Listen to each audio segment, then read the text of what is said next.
नमस्कार, आप देख रहे हैं आर लाइव। अभी हमारे साथ हैं राष्ट्रीय लोक जनशक्ति पार्टी के राष्ट्रीय सचिव आईटी प्रभारी मयंक मौर्य। इनसे जानेंगे इन दिनों सम्राट अशोक की जयंती के बहाने बिहार में जमकर राजनीति हो रही है। कल आपने देखा जिस प्रकार से जदयू ने मनाया और अब बीजेपी मनाने जा रही है, जिसमें कि केंद्रीय गृह मंत्री अमित शाह भी आने वाले हैं। मयंक जी, जैसा कि हम सब जानते हैं कि माननीय गृह मंत्री जी का दौरा जो है वो आगामी 2 अप्रैल को सुनिश्चित है जी।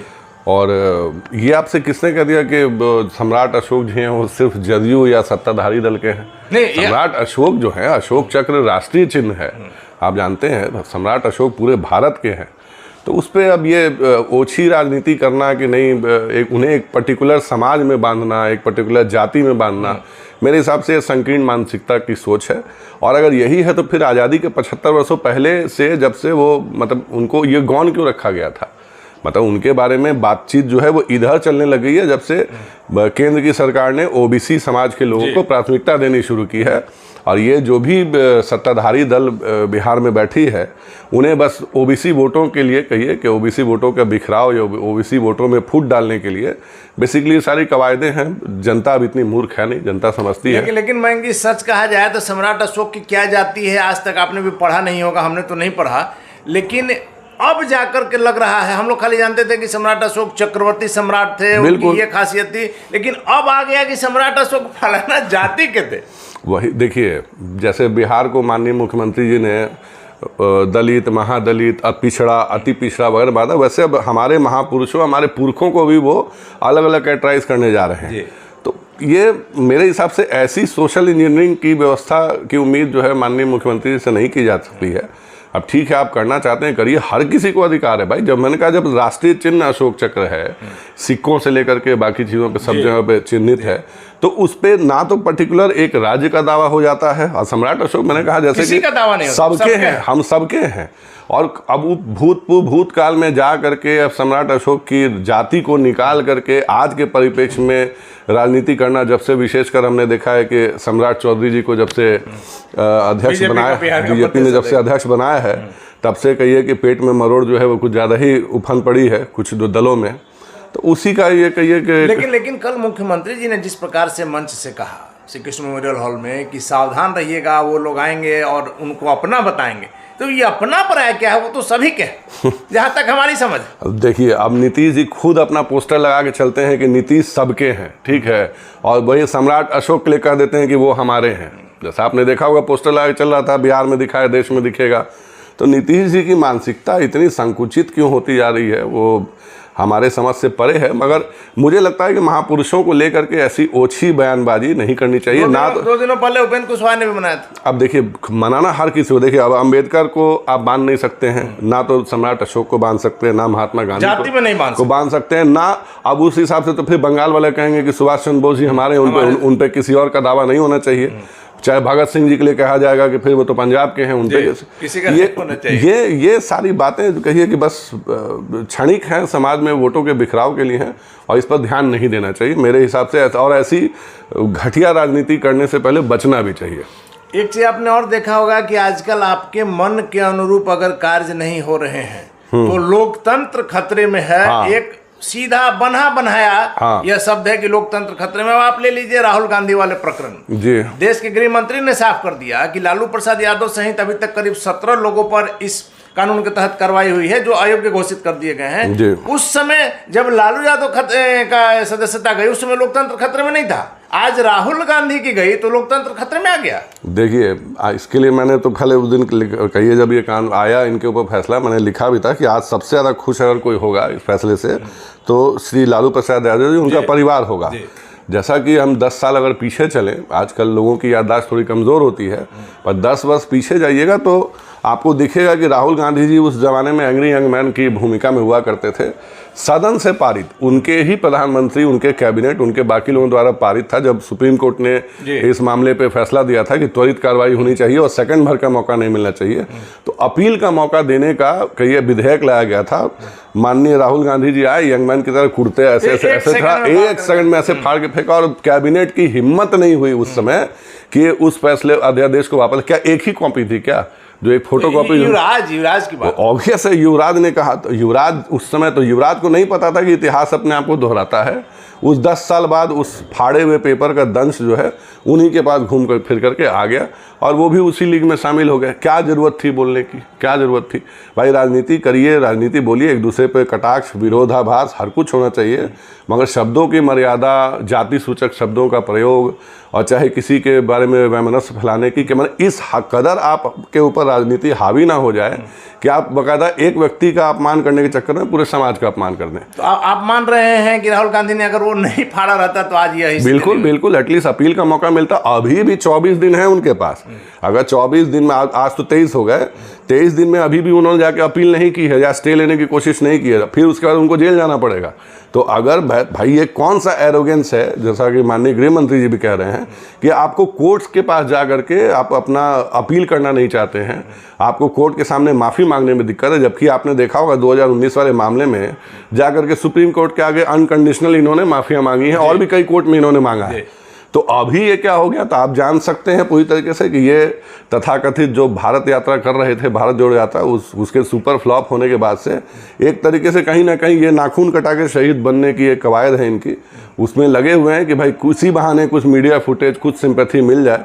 मगर मुझे नहीं लगता है कि देश की जनता इतनी बेवकूफ़ है, और लोगों को वो मंजर याद है, नहीं याद है तो हम लोग याद जरूर दिला देंगे कि कैसे इन्होंने एंग्री यंग मैन की तरह ऐसे फाड़ा था। जी। लेकिन एक चीज़ आपको यह मानना होगा मयंक जी कि इन दिनों जिस प्रकार से माननीय शब्द जितना कहने में इजी है, इसका अर्थ उतना ही व्यापक तौर पर है। माननीयों के बारे में प्रधानमंत्री हो, मुख्यमंत्री हो, बड़े नेता हो, जिस प्रकार से उनके विरोधी एक दूसरे के प्रति जो भाषा का जो प्रयोग करते हैं, निश्चित तौर पर इस पर भी एक कानून आना चाहिए कि अगर किसी को आप वैसी भाषा करते हैं तो आप पर केस होगा कि आप अपना विरोध दर्ज कीजिए, लेकिन असंसदीय भाषा नहीं बोलिए, ऐसा कोई बात नहीं बोलिए जिससे समाज उससे আহিत। समाज तो देखिए, समाज में अब समाज में अनुसरण किसका किया जाता है? नेता, अभिनेता, बच्चे जो होते हैं या जो भी, हम सब भी किसी को अपना रोल मॉडल मान, अभिनेता का भी अनुसरण बिल्कुल।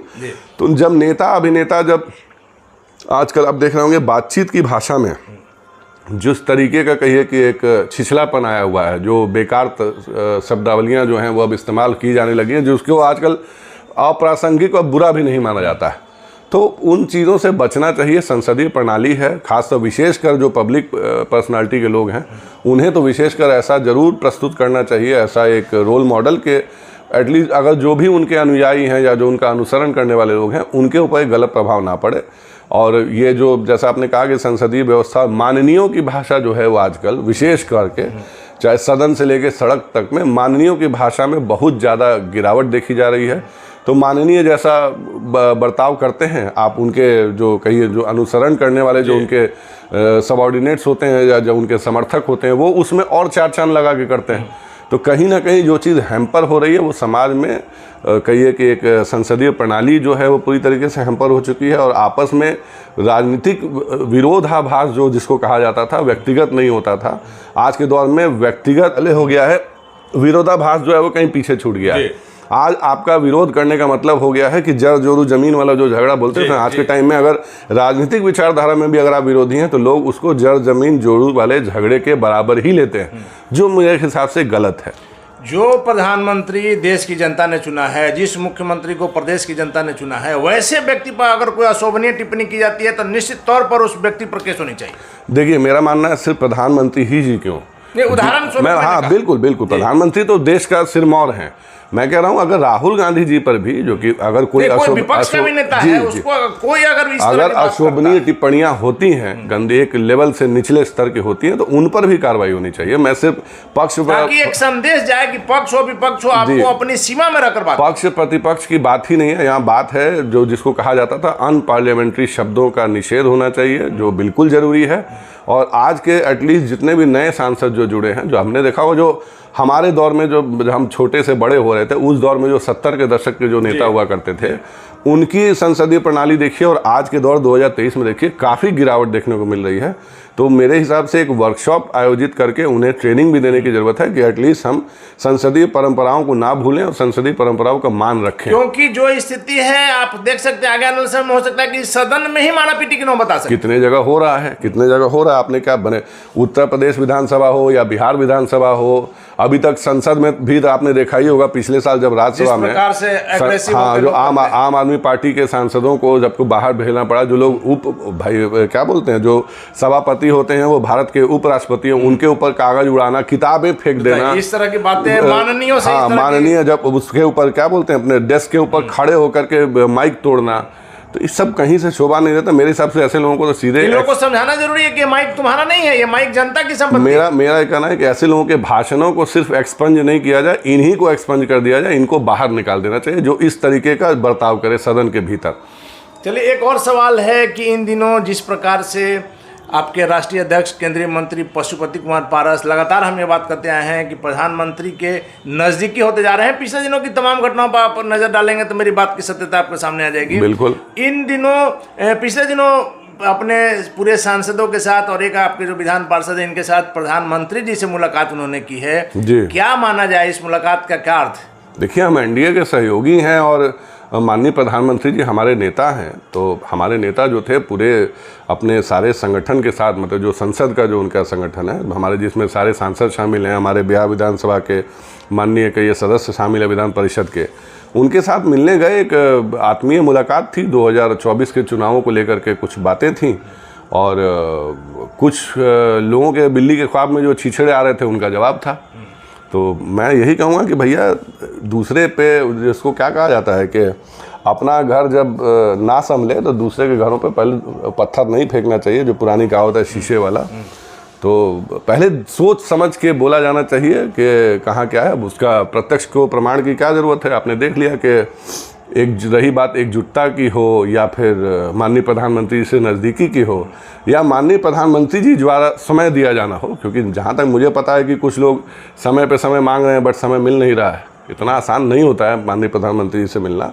ठीक है, better luck next time, but at least in तस्वीरों ने ये तो जिन आशंकाओं के और जिन वाहियात कहिए जो कमेंट आ रहे थे उसका तो मुँह जरूर ही बंद किया है। और आप जैसा कि आप जान ही पा रहे हैं कि विगत पिछले 6-7 महीनों में जिस कदर माननीय प्रधानमंत्री जी का स्नेह, उनका आशीर्वाद हमारे दल के नेता आदरणीय श्री पशुपति कुमार पारस जी को लगातार मिलता जा रहा है, वो अपने आप में साबित करने के लिए काफ़ी है कि एनडीए के हनुमान तो फिलहाल पशुपति कुमार पारस। वही हम बात करना चाह रहे थे कि हनुमान पर अब जो है वो तकरार हो रही है कि एनडीए के हनुमान कौन, पारस जी, चिराग जी। लेकिन आपके जो राष्ट्रीय अध्यक्ष उन्होंने जिस प्रकार से मंच से कहा, अभी पिछले दिनों हम उनके प्रोग्राम में थे वैशाली में, हाजीपुर में, कि मंच से उन्होंने कहा कि मैं जब तक जिंदा हूँ, मेरी बात को समझिएगा, मैं जिंदा हूँ जब तक मैं गठबंधन में हूँ, नहीं कहा जब तक मैं जिंदा हूँ बीजेपी के साथ हूँ, एनडीए के साथ हूँ। इस बात का क्या मतलब, जिंदा हूँ का क्या मतलब? इस बात का मतलब है कि आजीवन अपनी आखिरी सांस तक उन्होंने प्रधानमंत्री जी में निष्ठा जताई है, अपने गठबंधन में निष्ठा जताई है